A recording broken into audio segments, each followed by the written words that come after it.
Hai. Welcome to our first Halo video. guys, mana? Heboh dong, heboh. YouTube channel. Ya, ulang.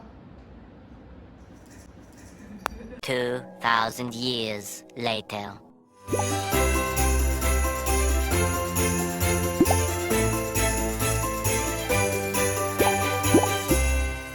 Hai, halo guys. Welcome to our first YouTube channel di Lebetan Family. Oke guys, mungkin kalau misalnya teman-teman di Instagram kita udah pada tahu ya, si Beton Family itu apa? Yang followersnya banyak banget itu ya. Banyak banget tapi followingnya. Ya, Instagram kita yang followingnya banyak itu loh guys. Jadi Beton Family itu adalah Bella dan Tony Family. Itu singkatan kita berdua. Nah, L-nya itu apa? Yaitu adalah kita kedatangan new member di keluarga kita, yaitu ada Rima. Halo. Halo. Usiaku baru berapa bulan nih? 6 bulan kayaknya ya. 6 bulan ya? 5 bulan dong. Jadi yang mau tahu nih keseruan dari Lebetan Family, jangan lupa untuk like, komen, dan subscribe. Kemarin tuh sempat banyak yang DM kayak nanya, itu kucing apa sih kak? Kok lucu banget, kok kayak macan, kayak leopard. Nah ini namanya sih kucing bengal. Ini itu aslinya dari California, California, Amerika Serikat. Jadi bengal ini adalah persilangan dari kucing American Shorthair dan juga Asian Leopard. Makanya kalau bisa dilihat ini bulunya itu emang dia pendek ya, karena kan dia short hair dan juga dia itu patternnya, motifnya itu kayak leopard. Jadi bulunya pendek itu dari American Shorthair, untuk patternnya itu dari Asian Leopard. Dan katanya sih dari penelitian itu setelah generasi kelima ya, barulah muncul bengal ini gitu, karena dianggap secara genetik dan fisika sudah tidak berubah. Berarti fisiknya bengal ini ya, Iya. itu badannya terlihat cukup panjang, terus ekornya juga cukup panjang, terus biasanya badan dia tuh lebih atletis, ya berotot seperti saya. Sifat atau karakteristik itu hypoallergic ya. Apa itu hypoallergic tuh? Jadi kalau hypoallergic itu, jadi kan setiap kucing itu pasti punya zat yang memang bisa membuat manusia itu alergi. Nah, kalau misalnya hypoallergic ini, dia tetap punya nih si zat yang membuat manusia alergi juga, cuma tidak sebanyak dari kucing yang tidak hypoallergic. Jadi mungkin kalau misalnya teman-teman nih ada yang alergi sama kucing, tapi pengen tetap pelihara kucing, mungkin salah satu opsinya bisa untuk pelihara bengal ini. Tapi bukan berarti kalian tidak akan jadi alergi ya. Tapi ibaratnya kalau misalnya alergi yang biasanya parah banget, mungkin ini nggak begitu parah. Jadi Kayak gitu impactnya sih. tuh minim sekali ya. Iya, impactnya sih Untuk minim. orang-orang yang alergi sama kucing. Betul. Mungkin itu pantesan asmaku tuh jarang kumat nih. Nah, Padahal punya bengal pelihara di rumah. Nah, dulu juga aku tuh termasuk yang alergi sama kucing. Dulu sebelum punya yang ini, kita punya Persia. Dia kan bulunya ada panjang ya. Nah, aku tuh setiap main sama dia tuh selalu kayak gatel-gatel lah, gatel-gatel atau mungkin jadi langsung merah-merah kayak gitu. Nah, so far sih ketika aku pelihara ini, aku belum pernah sih ngerasa kayak gatel-gatel atau mungkin merah-merah gitu guys. Jadi kemarin ada juga yang nge-DM aku, kak emang sebenarnya karakteristik dari si kucing ini kayak gimana? Kenapa nih kak kok pilihnya si bengal ini? Karena pertama dari aku pribadi, kalau Mas Tony sih sebenarnya lebih senang yang kucing yang cuma leyeh-leyeh doang. Kalau aku tuh mesti yang energik. Gitu, kayak dia bisa diajak jalan, bisa diajak main bareng gitu, yang rusuh lah pokoknya. Nah, kucing bengal ini tuh super aktif banget. Ibaratnya tuh kalau misalnya anak tuh yang sugar rush gitu lah, kayak ibaratnya orang minum kerating deng ya. Nyebut merek ya, siapa tahu ntar di endorse. Wow. Bener-bener aktif banget, kayak baterainya tuh nggak habis-habis. Kita ngajak main aja tuh sampai kadang-kadang tuh udah capek. Tapi untungnya ada kucing kucing kita yang di rumah ini pun juga lumayan aktif, jadi suka main bareng gitu. Terus dia juga suka manjat kemana-mana, jadi sofa, lemari, segala macam itu dipanjat-panjat. Jadi bener-bener bener-bener apapun tuh dicium-ciumin, terus kepo banget, dan dia pun juga tingkat curiosity-nya tuh tinggi banget, jadi super kepo. Ya netizen Indonesia lah. Terus apa lagi? Terus karakteristik lain dari kucing bengal itu suka main air. Oh iya bener, suka main air. Nah ini juga lucunya, jadi waktu itu kita adopt dari Catherine gitu kan. Catherine bilang kalau misalnya mau minum itu, kucing bengal itu mendingan pakai cangkir. Ternyata kenapa? Karena kucing bengal itu kalau misalnya ngeliat air tuh entah kenapa ya suka masukin kakinya aja gitu, masukin kakinya terus lewat. Ngobok-ngobok gitu. Jadi tuh becek gitu. Jadi ya udah mendingan kasih cangkir karena kan dia lebih tinggi. Jadi nggak bisa kayak masukin kakinya lebih gampang gitu loh. Jadi dia nggak begitu takut sama air. Nah, bengal ini juga termasuk ke dalam kucing hutan. Kucing hutan tapi tidak buas. Gitu. Jadi sebenarnya masih friendly lah buat dipelihara di rumah. Sebenarnya sih aku tadi maunya peliharanya sih serval atau savana sih. Karakal gitu kan. Abis ini ya, siapa tahu kan ada YouTube channel dari kucing karakal atau apa. Yang biasa kita lihat polanya atau patternnya tuh bulat-bulat seperti itu ya. Tapi mungkin ada pattern-pattern lain dari kucing bengal.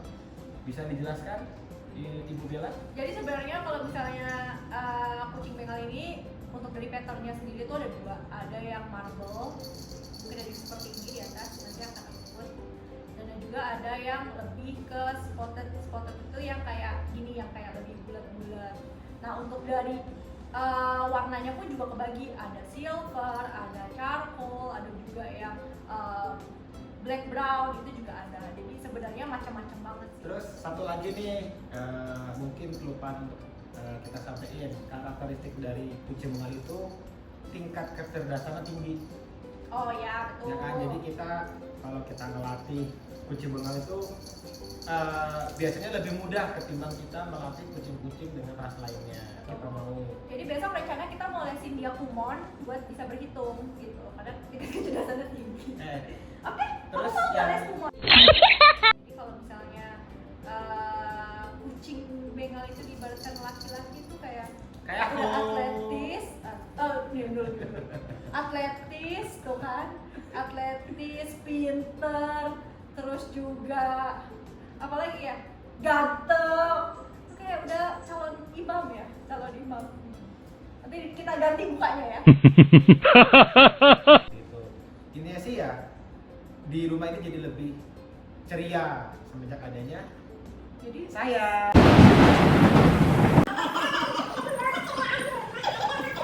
itu banyak banget yang nanyain aku masalah, Kak, untuk adopsi bengal itu di harganya tuh harga berapa sih Kak kisarannya? Nah untuk kisaran harganya ini sebelum masuk ke situ aku mau ngejelasin dulu nih. Untuk kucing ras itu biasanya tuh ada dikenal dengan ada istilah pedigree dan non pedigree.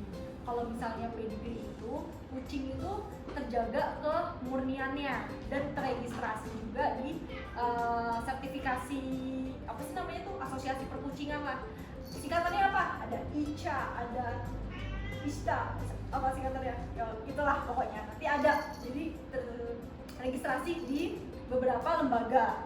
Nah kalau misalnya yang non pedigree itu tidak terregistrasi di lembaga-lembaga tersebut, di asosiasi perkucingan itu gitu. Tapi ya nggak menutup kemungkinan kalau misalnya kucing itu juga murni ras asli juga kayak gitu.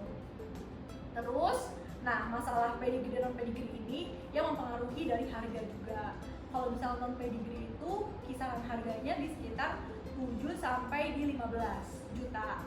Tapi kalau misalnya untuk yang pedigree itu bisa sampai di 20, sampai kemarin sempat ada yang kita tanya juga di hampir 30 ya, 30 juta.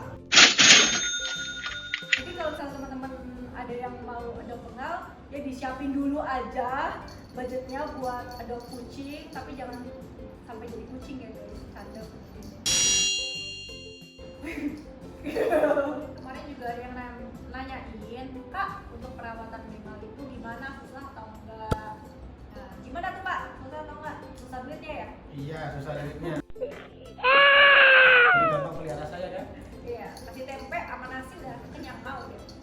guys, pada dasarnya makanan kucing itu ada 3 tipe ya. Yang pertama itu adalah dry food, yang kedua adalah wet food, yang ketiga adalah raw food.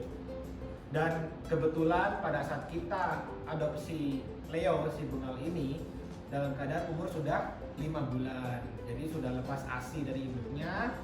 Dan memang kita membiasakan Leo ini untuk makan dry food dengan merek Pit. Nah, seperti itu. Open endorse. Semoga nanti ke depan ada endorsement ya, jadi kita bisa sebutkan nama dry foodnya seperti itu. Dan untuk dry food ini kita kasih makan Leo setiap 3 kali sehari, pagi, siang, dan sore. Setiap pagi sekitar jam 6 itu kita kasih 2 scoop, siang jam 12 siang kita kasih 2 scoop lagi, dan malam sekitar jam 7 malam kita kasih 2 scoop lagi seperti, dan itu setiap hari. Lalu raw food kita juga tidak lupa memberikan Leo ini raw food setiap 1 minggu 1 kali seperti itu, biar badannya lebih berisi dan berotot seperti itu. Raw foodnya apa tuh Kak? Raw foodnya itu kita bikin dari daging dada ayam, kita rebus, kita cacah kecil-kecil. Ya, jadi kita suwir. Kita suwir. Sebenarnya kenapa kita suwir? Karena kucing itu kan biasanya kalau misalnya makan terlalu besar, dia pindahin tuh keluar dari tempat makannya kan. Betul, Nah, betul. biar dia nggak pindahin, makannya rapi, jadi ada bannernya lah gitu ya. Jadi kita suwir-suwir, dia makannya tetap di tempatnya. Sebenarnya untuk raw food itu bisa ada 2 tipe cara masaknya. Ada yang mungkin direbus, ada yang mungkin dia bener-bener kasih raw food, jadi nggak dimasak apa-apa. Tapi untuk kalau misalnya kalian mau kasihnya itu bener-bener nggak dimasak, itu harus di freezer dulu, jadi sampai beku. Kenapa? Karena biar bakterinya itu mati. Jadi kenapa kita harus masak atau mungkin dibekuin? Karena buat make sure semua bakterinya itu udah mati. Dan juga kita kasih minumnya itu berupa air matang Ya, air ya, matang. buat Biar nggak cacingan. biar nggak cacingan.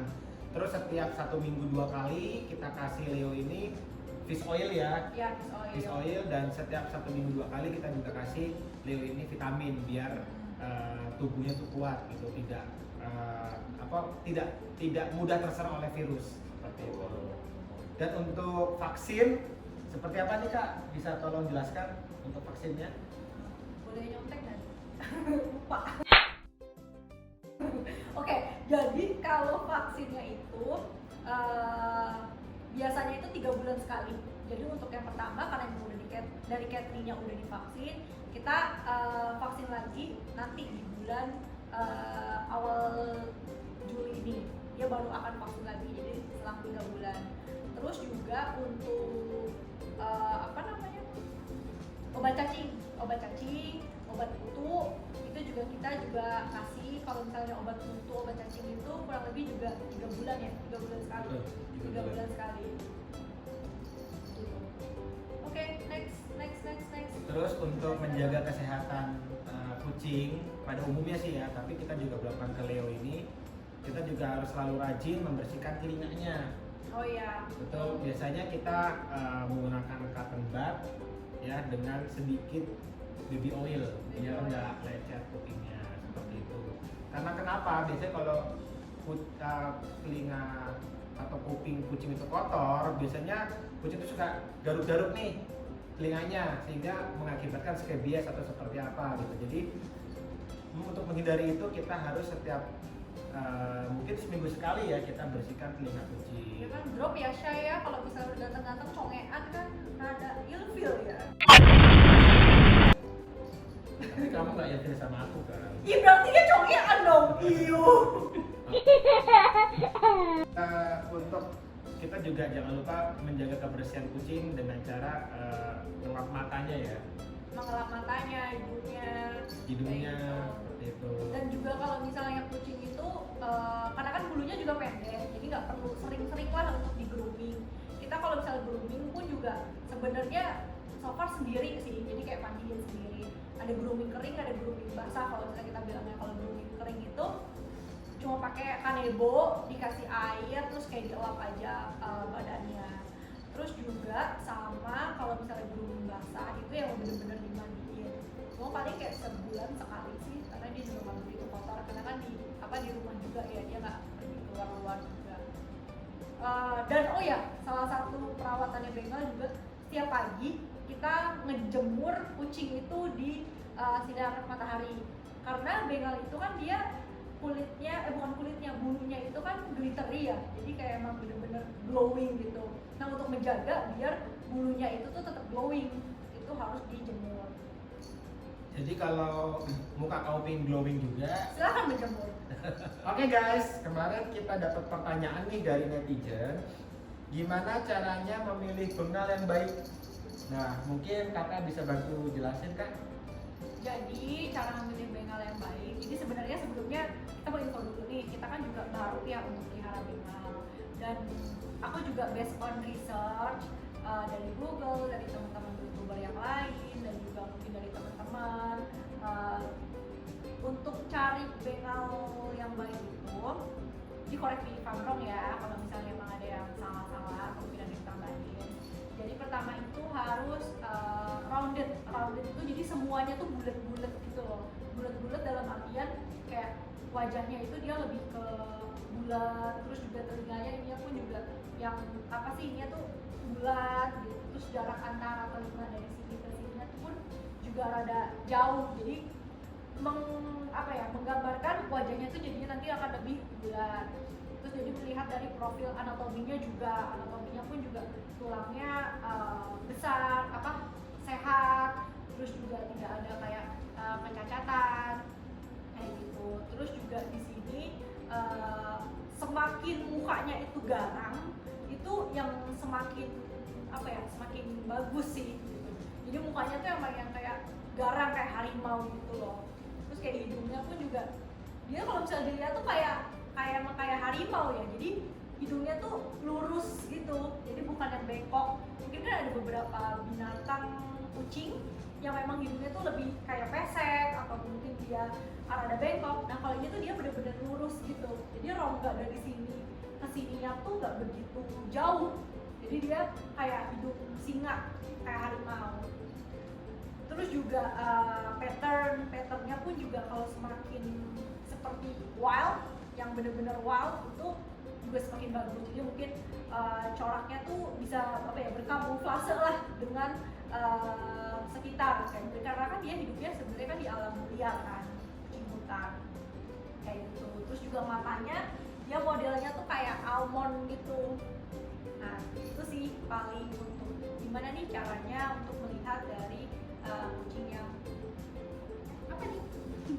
kucing bengal yang baik gitu. Dan yang pasti juga sehat ya, jadi juga dia lincah, aktif gitu. Kalau misalnya kucing bengal mungkin dia cuma tiduran doang, nah mungkin itu malah yang patut dicurigai sih. Karena emang dia polanya banyak pol ya. Selain itu kita juga mau share nih video kita waktu itu baru adopt Dari Catherine di Tangerang ya? Dari Tangerang, dari Kanjeng Bengal. Mungkin Halo Kanjeng Bengal. Kalau misalnya ada yang mau adopt bengal mungkin bisa di Catherine-nya jadi referensi. Hai guys, sekarang kita mau on the way ke Catherine di daerah Tangerang. Kita mau jemput another majikan baru. Tapi sebenarnya kita belum pilih sini kucingnya mau yang seperti apa. Jadi kita akan pilih-pilih juga nanti di sana. Dan di sini aku nggak bakal sendirian, akan ada suami aku. Let's go. Yeay, dan ini juga ada Hai Mbak Aspri. Dan sebenarnya di belakang ada Miki, kucing aku. Cuma karena dia tadi baru pipisin aku, jadi aku taruh belakang. Oke, ikutin terus ya. Let's go. Hai guys, akhirnya kita sampai di rumah nih. Kita barusan dari Catherine di daerah Tangerang, namanya Kanjeng Bengal. Tapi sorry banget guys, tadi kita nggak sempet tag video di sana karena kita saking asiknya nih milih-milih anabul mana yang mau kita adopsi di rumah kita. Dan kebetulan kita dapat nih satu anabul dengan rasnya Bengal. Rencana sih mau kita kasih nama Leopau. Nah kita lihat nih ya, seperti apa si Leopau ini di rumah baru kita. Nah, ups, langsung lari dia. Nah, Jadi guys, yang perlu diperhatikan ya kalau kita misalkan punya anabul baru di rumah, itu adalah proses adaptasi. Ya, jadi ada beberapa proses adaptasi yang memang perlu kita perhatikan. Yang pertama adalah adaptasi terhadap makanan. Jadi misalkan si kucing anabul ini sudah terbiasa makanan di tempat yang lama dan kita ingin kasih makanan yang baru, itu jangan langsung 100% kita kasih makanan yang baru. Jadi bertahap, misalkan hari pertama kita kasih makanan yang baru itu 30%, besoknya 40%, besoknya lagi 50%, sehingga semakin banyak komposisi makanan barunya.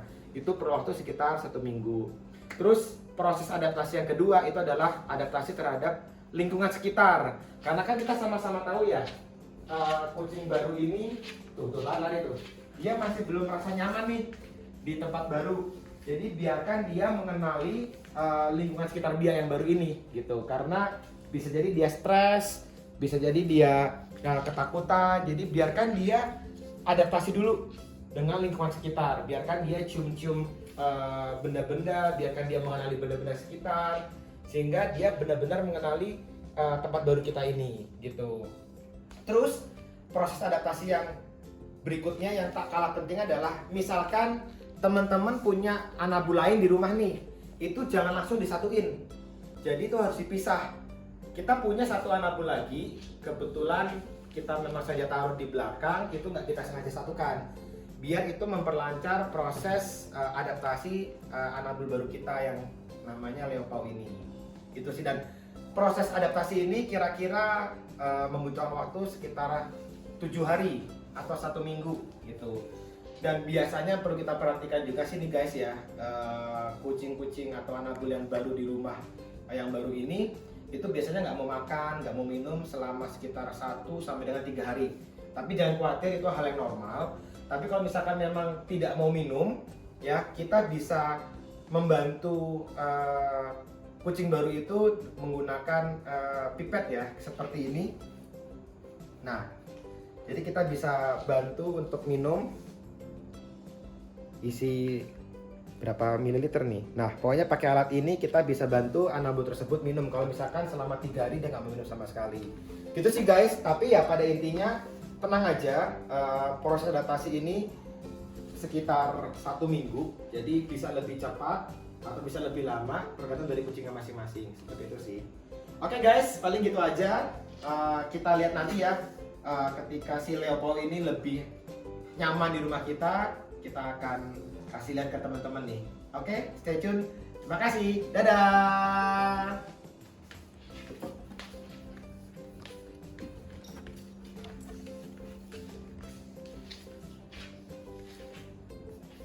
Oke guys, sekian dari episode kali ini. Mungkin kalau teman-teman ada yang mau melihat keseruan dari kita, dari Lebetan Family, jangan lupa ya untuk like, comment, dan subscribe. See you di next episode. Bye-bye. Harusnya kucingnya ada di sini. Ambil dulu. Oh iya. Iya.